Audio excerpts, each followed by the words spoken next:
So for your first situation, you are given with the double angle truss member, which consists of two angles with the dimension of 125 millimeters by 88 millimeters by 10 millimeters thick.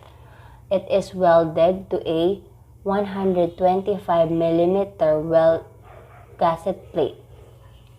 The member is to carry a total tensile force of 848 kilonewton using 6 millimeter fillet weld with E70 electrode. Now we are asked to determine the total length of the weld required.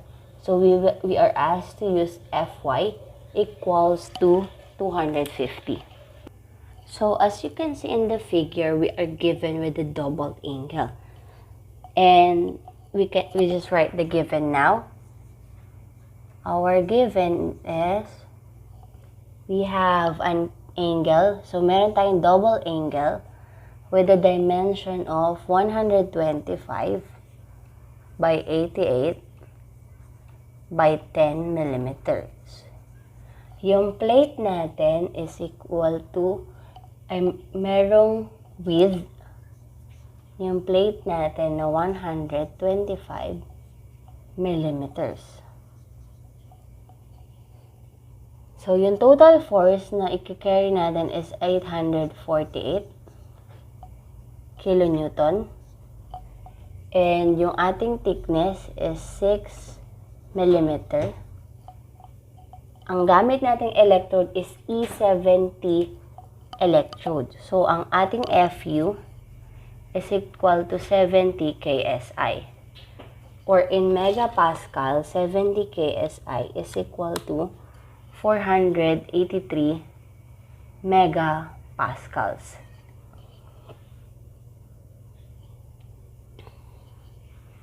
And we are also given with Fy, which is equal to 250 megapascals. So now, yung figure din natin, pinapakita na tayo ay may fillet weld on both sides. So yung figure natin is shown like this. So yung meron tayong dalawang length, which is L1 and L2. And that is what is unknown to us, the total length of our weld. What is unknown to us is the total length, or simply your L1 plus your L2. So how are we going to identify it? So your force or your shear stress, which is equal to 0.3 of your Fu, is equal to your P over the area. Yung area natin is equal to your throat times your length, or 0.707 of your thickness times the total length. So, dito natin makukuha yung total length natin. But first, what is our P? What is the P required for us? Since double angle tayo, we will ask both of our angle na maghati sila sa force. Kasi pareho silang magre-resist ng force natin. So, yung force natin is i-divide natin sa dalawa.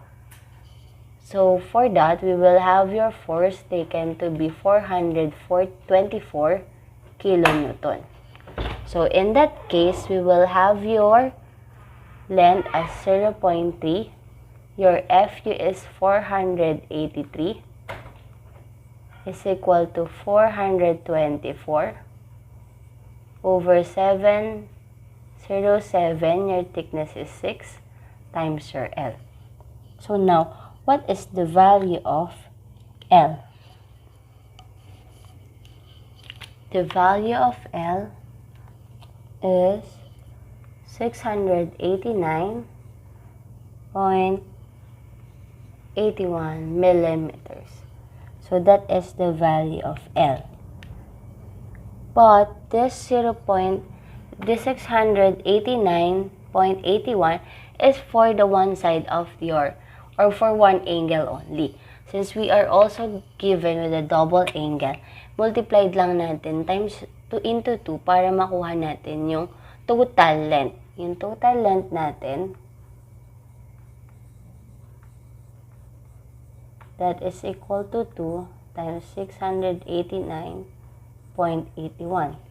So that is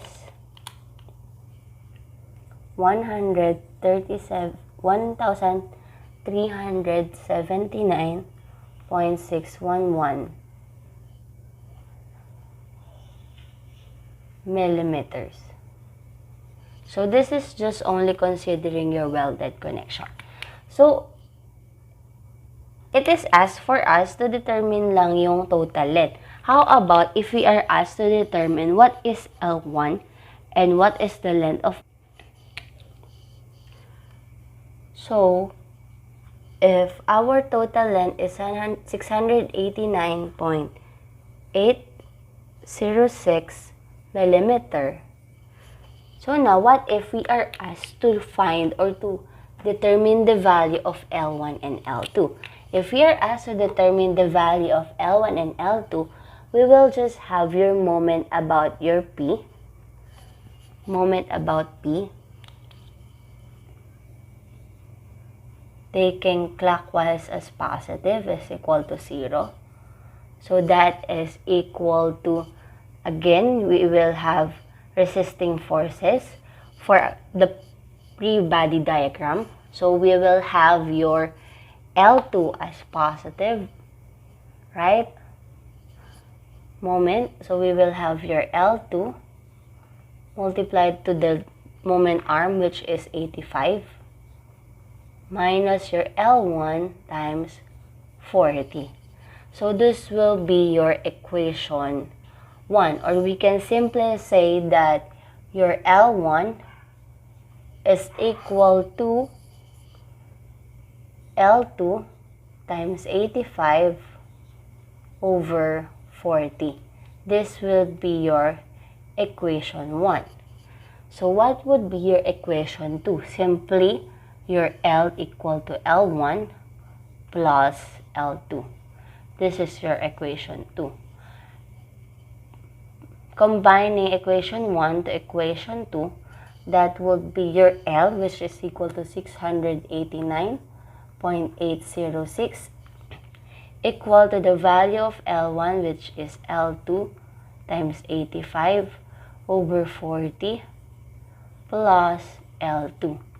So in here, we will be able to solve for the value of L2. So the value of L2 is 220.737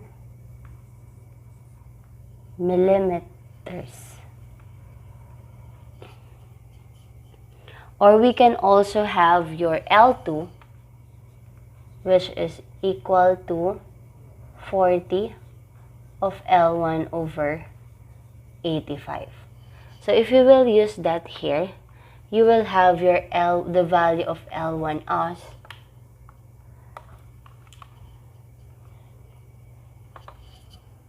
we will have the value of L1 as 469.068.